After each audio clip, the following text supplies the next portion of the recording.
aynu dhegeystayaal ku bilowna sidii aad ku maqasheen idaacadiheenii hore baarlamaanka federaalka Soomaaliya ayaa shalay kalsoonidii kala noqday xukuumadii ra'iisul wasaare Xasan Cali Khayre kulan markii hore ku bilowday ajanda doorashooyinka dalka la xiriiray ayaa markii dambe gudoomiyaha golaha shacabka Soomaaliya Maxamed Muuse Sheekh Cabdiraxmaan uu cod galiyay kalsooni kala noqoshada xukuumadda oo uu ku eedeeyay inay ku guuldareysatay waajibaadkii loo igmaday haddaba kalsooni kala noqoshadani muwaafaqsan tahay shuruucda dalka maxaa xigi doona su'aashaasi iyo kuwa kale ayaan weydiiyay garyaqaan Cabdiwaaxid Cabdullaahi Warsame oo ka howlgala xafiiska xeer ilaalinta Ohio ahna qoraa siyaasadeed khadka telefoonka ayuu igu waramay ودستورك حل كقاعدة يس دستورك وقرية إن برايم مينستر كحل لقى قاعد كرو وبرلمان كل سوني دي وكلام نقول كرو مركب مدحوينه طبعا سوتشي دي إنه كل سوني دي كلام نقول هذا ضد تاسمع أنا واحد أبها راعي لون مريبا كنت أبها إن جوان لقى جار إن الشرعية دي مرتية إن كله سقف كإيمانه يروح يسوي برايم مينستر كأسو كفر يسن كرسي إلا ذا يسن sharciyadii loo soo maray iyo asir ruuxiisu uusan ka hadlayo kalsoonida dadka loo dhiso waa tahay marka haddii aynu eegno nidaamka u yaala baarlamaanka ee la xiriira kalsooni kala noqoshada qaabka shalay wax u dhaceen ma isleedahay way iswaafaqsan yihiin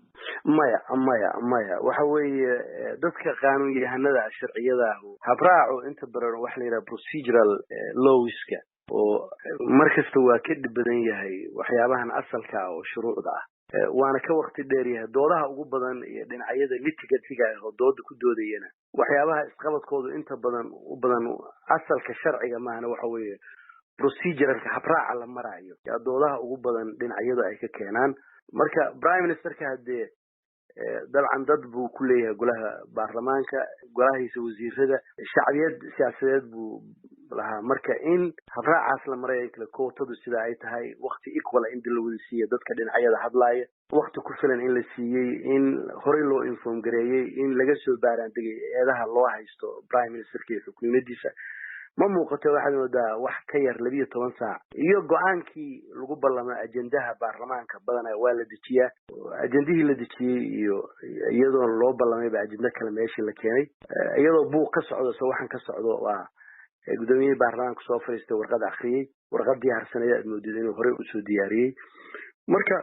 waxaasoo dhan runtii ha laga qaado laakiin waxay dhaawac kale u sii geysanaysaa hanaankeena dawladnimo oo runtii markii hore iska ah dhoodhoob sharciyada aan ka hadlaynahay waxa weeye sharci darrada hadda dalkeena waxay ka tahay sharci marka ma garan karo waa xujo runtii adag inaynu dood meelahan sharciyada iyo proceduralka inta badan in qof legal minded alla weydiiyo su'aalaha noocan kale is very difficult si looga jawaabo waa tahay dad kale iyagu waxay qabaan in sharci jiro laakiin balweynu taa mar kale ka hadli doonaa haddii aynu soo noqono Cabdiwaaxid oo eedda loo soo jeediyay ra'iisul wasaare Khayre iyo xukuumaddiisa waa inaanay dawladdiisu afartii sanadood imika xilka hayeen aanay ku guulaysan in hal qof iyo hal cod ay gaarsiiyaan ma la oran karaa taasi waxay ahayd mas'uuliyad saaran xukuumadda oo dhan haddii baarlamaanka noqoto madaxweynaha laftiisa saad u aragtaa ha waa sax weeye dowladdan inaysa hawshii loo igmaday oo ugu muhiimsanayd waxa weeye every 4 years in xukunku isbedelo oo si nidaam ah sharciyada oo markastana loo dhawaanayo talada dadka loo celinayo in la gaaro way ahayd lama qaban sababta aan loo qabanna hadee waxay u baahan tahay inuu isugu difaacayo keeno waa waxyaabaha la rabo inuu baarlamaanka hortiisa iska difaacayo xukuumaddiisu ka difaaco ama dadka la shaqeynaya meel eedan in la saaro waa sax weeye laakiin hadee intaas kaliya kuma eka waxay ku eg tahay waa hanaan wada jiray ahayd asay ruuxiisii ma la siiyey fursadaas maxaase hadda keenay timingkan 2 bilood 3 bilood ka dhiman doorashadii iyada ruuxeeda waxay keenaysaa yani inay wixii dhama khalkhal sii gelisay rajadii xataa la qabay doorasho inay dhacdo waa hagaag haddii aynu doorashada imika carabka ku dhafatay aynu eegno hanaankii doorashada ee loo hanqal taagayay saameyn intee leeg ayaad leedahay arrintani way ku yeeranaysaa adigoo Cabdiwaaxid soo koobaya dabcan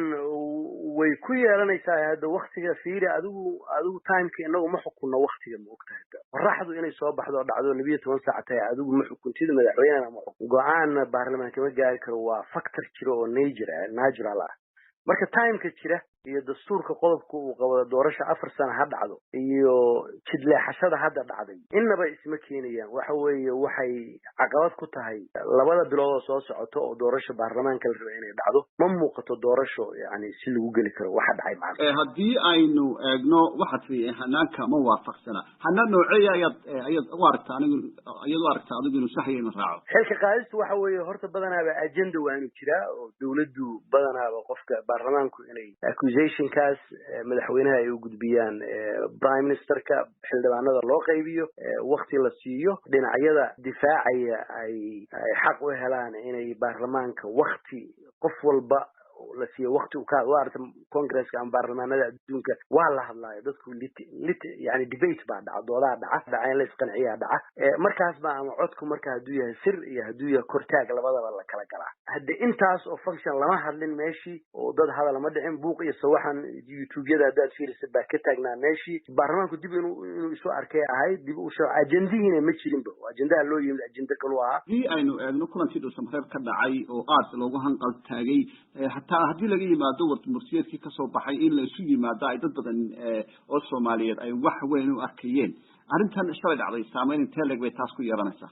muruga hor la runtii rajaxumo waa aad baa rajax walwal dhaqaale bay abuuraysaa walwal siyaasadeed walwal amni bay abuuraysaa marka hada dalku intii muddo ahayd wuxuu ku jira walwalkaas ku jira stress levelka runtii dadku aad buu u badan yahay waayahay haddii aynu eegno cabdiwaaxidow beesha caalamka haddii aynu eegno maamul goboleedyada haddii aynu eegno mucaaradka dawlad lasoo dhiso oo iminka kolleyba de ay dhici karto ma kula tahay in intay isu yimaadaan heshiis gaari karaan waxa weeye